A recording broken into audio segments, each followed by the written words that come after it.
Hello friends, welcome to my channel The Voice of Knowledge. If you like this video, give it thumbs and share with your social circle.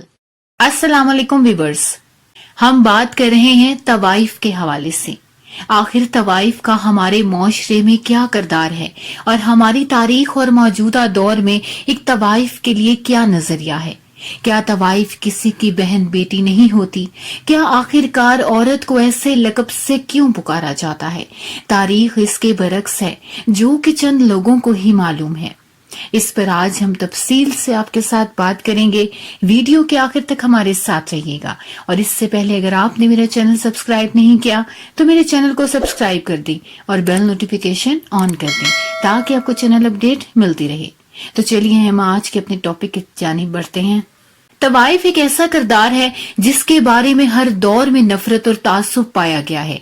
वो मर्द और जन भी जो पहली नजर डालने के बाद दूसरी नजर तारीफाना अंदाज में डालते हैं और अपनी आंखों के जरिए हर मंजर को अपने जहन की गिरफ्त में लेना चाहते हैं। किसी न किसी तौर से इसके वजूद की ताज़हीक से अपने आप को रोक नहीं पाते। अमर हकीकत ये है कि तवाइफ जितनी भी तनकीद और नफरत का निशाना बनाई जाए वो बहरहाल एक खूबसूरत और ताकतवर किरदार है। आप हजार जतन कर लें मगर तारीख आपको हर बार झुटलाकर तवाइफ को एक गैर यकीनी आला मकाम देगी। इस ज़मन में पाई जाने वाली सबसे बड़ी गलत फहमी ये है कि तवाइफ को हमेशा जिस्म फरोश गिना गया है। हिंदुस्तान से लेकर चीन और जापान तक की तारीख दो किस्म की तवाइफों की निशानदेही करती है। एक वो जिनसे जिनसी ताल्लुकात कायम किए जाते हैं और दूसरी जो इंतहाई आला नफीस और तालीम याफ्ता खवातीन हुआ करती थी। अक्सर हुक्मरान तबके इनकी सरपरस्ती किया करते थे, लिहाजा इनका रहन सहन इंतहाई शाहाना और लिबास फाखराना हुआ करते थे।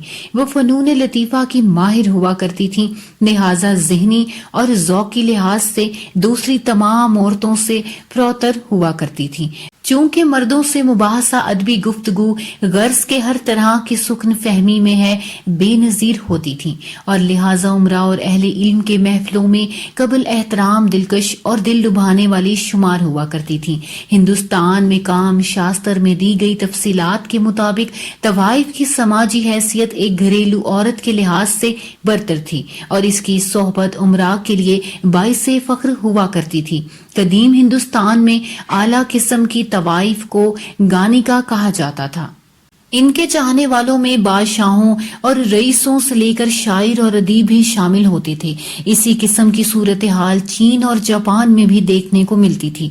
चीन में बीवी का मकसद महज खरासानी खानादारी और नस्ल बढ़ाने का था। तवाइफ के पास मर्द जहनी सकून और लुत्फ व हिस्स के लिए जाया करते थे। जापान में गेशिया का इदारा वजूद में आया। गेशिया दर हकीकत दो अल्फाज का मुरक्कब है, गाय या माहिर फनून लतीफा और शाह यानी फर्द। आम मायने में वो फर्द जो हर किस्म के फन जैसे रक्स, मौसीकी, गाना, मुसव्वरी और अदब पर मुकम्मल दस्तरस्त रखता हो। इस इदारे का आगाज मर्दों से हुआ। बहरहाल कुछ अरसे के बाद सिर्फ औरतें भर्ती की जाने लगी। अब सवाल ये पैदा होता है कि ऐसे मुआशरे में जहां औरत सिर्फ पाकीज़गी और तकद्दुस का दूसरा नाम गिनी जाती थी, जहां पर 7 पर्दों में बिठाने के बावजूद इसकी असमत महफूज नहीं समझी जाती थी, वहां तवाइफों ने इतना आला मकाम कैसे हासिल कर लिया कि अमरा की नजर खास का मरकज बन गई। अब अगर तारीख पर सरसरी ही नजर डाली जाए तो किसी भी अहद में बीवी या औरत का जिक्र नहीं आता। हत्ता के मोरखेन ने भी ये बादशाहों के बेगमात के नामों का खास जिक्र नहीं किया, सवाए इसके कि चंद एहतरामी जुमले लिख दिए गए हों। तमाम अदवार में बीवी का रुतबा बहुत गिरा हुआ था। वो मर्द के ताबे और इसकी मलकियत समझी जाती थी। औरत को 4 दीवारी में मुकीद रखने को गैरतमंदी समझा जाता था।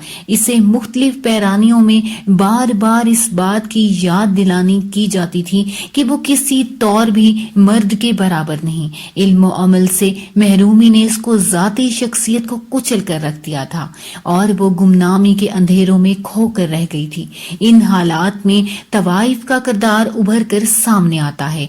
کیونکہ اس کی بلندگی، حوصلگی، شہامت، آزادہ روی، حریت فکر اور حق گوئی جیسی صفات اسے مردوں کی نظر میں ممتاز کر دیتی ہیں۔ ایک عام گھریلو عورت شرم و جھجک کے باعث ایک مرد کے دبی خواہشات یعنی کہ جنسی تصورات اور جذبات کو کھل کر سامنے لانے میں ناکام رہتی ہے، مگر ایک طوائف اپنی سخن فہمی، نکتہ دانی اور آداب کی وجہ سے مردوں کو ذہنی غذا فراہم کرتی ہیں اور انہیں خوش و مطمئن رکھ سکتی ہیں۔ یہاں یہ بات بھی ثابت ہوتی ہے کہ مرد اور عورت میں پیدا ہونے والی ذہنی ہم آہنگی اور جنسی تعلقات سے اہم ہوتی ہے اور ایک صحت مند تعلق کی بنیاد بنتی ہے۔ بہرحال طوائف چونکہ علم و حکمت سے بہرہور ہوتی تھی تو اس کے لیے معاشرے میں ایک خاص مقام بنانے میں کوئی دشواری نہیں ہوئی۔ تاریخ ایسی شہادتوں سے بھری پڑی ہے جہاں امراء اور ادیب طوائفوں کے پرستار ہوا کرتے تھے، جیسے کہ نور بائی 1766 جس سے ملاقات کو خاص طبقے کے لوگ اپنی عزت شمار کرتے تھے، یا حکیم مومن خان دہلوی کی صاحب جی جن سے تعلقات کو آپ نے کبھی نہیں کیا، نواب مصطفیٰ خان شیفتہ جنہوں نے نزاکت کے ساتھ کو کبھی اپنے لیے وقار کے منافی نہ جانا، اور اسی طرح طوائف ثقافت، خوبصورتی اور طاقت کی اہم علامت بن گئی۔ عورت کا یہ روپ زیادہ تر مغربی اور ترقی یافتہ ممالک میں دیکھنے کو ملتا ہے، جہاں وہ ہر طرح کی شخصی آزادی کی مالک ہے اور ہر طرح کے فن کے عبور کو اپنی زندگی کا نصب العین سمجھتی ہے۔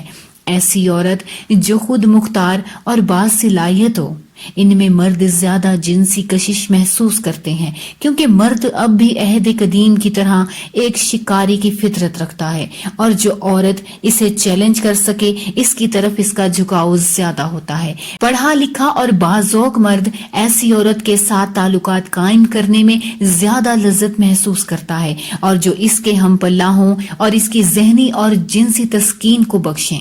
انسان طبیعتاً جدت پسند واقع ہوا ہے اور ایک ہی زندگی سے اکتا جاتا ہے۔ ایسے ماحول میں طوائف جو اپنی زندگی کے ہر لمحے کو سیاسی، ثقافتی اور ادبی لحاظ سے ترقی دیتی جاتی ہیں، دلکش اور پرکشش محسوس ہوتی ہیں۔ وہ وقت آ گیا ہے کہ جہاں یہ سمجھنا بہت ضروری ہے کہ مثالی بیوی اور ایک مثالی عورت بننے کے لیے طوائف جیسی خصوصیات کا ہونا بہت ضروری ہے۔ اکثر حکمران طوائف اور عام عورت میں فرق بیان کچھ اس طرح سے کرتے ہیں کہ عام بھولی بھالی عورت اور طوائف میں کیا فرق ہوتا ہے، ہوتی تو دونوں عورتیں ہی ہیں، پھر کیوں عام عورت ایک پاکیزہ محبت کے بعد ٹوٹ جاتی ہے اور کیوں طوائف ایک کے بعد ایک تعلق بنائے جاتی ہے اور پھر بھی خود کو ٹوٹنے نہیں دیتی۔ عورت کی طاقت اس کے جذبات میں ہوتی ہے، طوائف جسم تو دے دیتی ہے مگر کبھی بھی اپنے جذبات کسی مرد کو نہیں پہنچنے دیتی، جبکہ عام عورت جب محبت کرتی ہے تو سب سے پہلے اپنے جذبات دیتی ہے، جسم دے یا نہ دے مگر اس کے آنسو، اس کی خوشی، اس کی دوسری عورتوں اور اس انسان کے دوسروں سے جلن اور دعائیں بس اس انسان سے منسوب ہو جاتی ہیں جس سے وہ محبت کرتی ہے۔ اکثر دیکھنے میں آتا ہے کہ لوگ ایک عورت کو کسی بات سے کرتا دیکھ کر فیصلہ سنا دیتے ہیں کہ یہ اس آدمی میں دلچسپی لے رہی ہے، یا کبھی کبھی عورت کسی سے ہمدردی کر رہی ہوتی ہے تو اس سے یہ خوش فہمی ہو جاتی ہے کہ اسے اس انسان سے محبت ہے، لیکن اس کے جانے کے بعد وہ دوسرے انسان کی محبت سر پر سجائے نظر آتی ہے تو لوگ سمجھتے ہیں کہ یہ بھی طوائف ہے۔ ایک تعلق کے بعد دوسرے تعلق کا مطلب یہ ہے کہ اس نے پہلے انسان کو اپنے جذبات نہیں دیے تھے۔ طوائفیں اور ان کی حسین بیٹیاں جیسے وہ اس دنیا میں محبت سمجھ بیٹھتے ہیں اور اس کی وجہ سے دوستی اور ہمدردی تھی، پہلی بار بچ سکتی ہے مگر دوسری بار نہیں، آخر ٹوٹ ہی جاتی ہے، پھر اپنی زندگی میں کبھی اور انسان کو آنے نہیں دیتی، نہ کسی پر اعتبار کرتی ہے، نہ شادی کا نام لیتی ہے، شادی کر بھی لے پھر بھی ساری زندگی زندہ لاش بن کر گزار دیتی ہے اور اپنے خاندان کو سنبھال بھی نہیں پاتی۔ شرافت اور طوائف، تحریر ڈاکٹر محمد عظیم شاہ کے اقتباس سے لی گئی ہے۔ طوائف معاشرے کی سب سے گھٹیا، واہیات اور فحاشہ عورت، وہ جس کی دولت اس کا جسم، جس کا اثاثہ اس کا بانک پن، جس کا خزانہ اس کے ناز و ادا اور جس کی پونجی اس کی جوانی، वो औरत जिसका दिन सूरज ढलने के बाद शुरू होता है, वो औरत जिसे रिश्ते नाते बनाने का कोई हक नहीं, वो नाचे तो बदजात, जिस्म का सौदा करे तो फहाशा, दूसरों की ख्वाहिशात की तस्कीन करे तो बदखसलत और बेहया, जिसकी मुस्कुराहट मुंह पे लगे पेंट से ज्यादा कुछ नहीं। ये अगर शरीफ बनना भी चाहे तो माशरे में इसके लिए कोई जगह नहीं, क्योंकि इस माशरे के इज्जतदार चलकर इनके कोठों पर तो जा सकते हैं, लेकिन इनको अपने घर नहीं ला सकते। दूसरी जानिब जो इसका जिस्म खरीदे, सारी सारी रात इससे बिस्तर पर मिले, इसके जमीर और इज्जत नफ्स को कुचले, वो कौन है? वो इस बाज़मीर माशरे में शराफतदार लोग हैं। इस माशरे का दोहरा मेयार देखें कि वो औरत जिसका दुनिया में कोई पारसाए हाल नहीं, और वो पेट का दोज़ख भरने के लिए अपना जिस्म बेचने और तवाइफ और फहाशा बनने पर मजबूर है, जबकि दूसरी तरफ वो औरत जो शादीशुदा होने के बावजूद किसी गैर मर्द की बाहों में झूल जाए, वो इस माशरे के लिए क्या है? ये माशरा इसे तवाइफ क्यों नहीं कहता? इसका बाइकाट क्यों नहीं किया जाता? क्या सिर्फ इसीलिए कि इसके नाम के साथ एक मर्द का नाम जुड़ा है, इसीलिए कि वो इस दुनिया में अकेली नहीं? आंखों से पढ़ी जाती है कहानी हया की, नकाब डालकर कोई पारसा नहीं होता। शराफत है क्या? क्या है आखिर शराफत? क्या सिर्फ सजदे कर करके रब को राजी करने वाले ही इसके बंदे हैं? क्या हर साल हज पे जाने वाले ही पारसा हैं? क्या इज्तिमाई शादियां करवाने वाले ही अच्छे लोग हैं? शरीफ होने में शरफा का कोई कमाल नहीं। माशरे के ये नेक और शरीफ लोग हमेशा जिस्म बेचने और कोठा चलाने वालियों को तो बुरा भला कहते हैं, लेकिन इन्हें इस काम पर मजबूर करने वालों को कोई कुछ नहीं कहता। इनके खिलाफ क्या नहीं बोला जाता? क्यों? ये इस माशरे के शरीफ और बासर लोग हैं। मेरे नजदीक तो शरीफ वो हैं जो दलदल में खिले इन कमल के फूलों को हाथ बढ़ाकर इज्जत और एहतराम और पाकीज़ा रिश्ते की डोर से खींचें और इनके दामन पे लगे दागों को खुरच कर फेंक दें। इनको साहिबा मुहैया करें कि इज्जतदार जिंदगी किसको पसंद नहीं, लेकिन अफसोस इस किस्म के लोग अब नापैद हैं। ये जमाना तो इन शरफा का है कि जो औरत को नचाकर अपनी रूह को तस्कीन पहुंचाते हैं, जो औरत के जिस्म के बीच जख्म से सदियों की तशनगी दूर करते हैं। ये शरफा कहाँ इन्हें तहफ्फुज देंगे? हम तवाइफ के जिस्म से खेलने के लिए कोठों पर तो जा सकते हैं, लेकिन इनको इज्जत के साथ घर में नहीं ला सकते। इस मुल्क में तवाइफ का मुकद्दर इसका कोठा ही है, जहां इसका जेवर बेहयाई, इसका अक्स चांदी के चमकते घुंघरू, इसकी धड़कन इन घुंघरुओं की झनकार, और इसका वाहिद मशगला खाली आंखों से दरवाजे को तकना, और किसी ने वो पुराने शनासा का इंतजार करते हुए पूरा दिन गुजार देना। प्यार, मोहब्बत, अपनाहियत और वफा का नाम तक इस जिंदगी में नहीं है।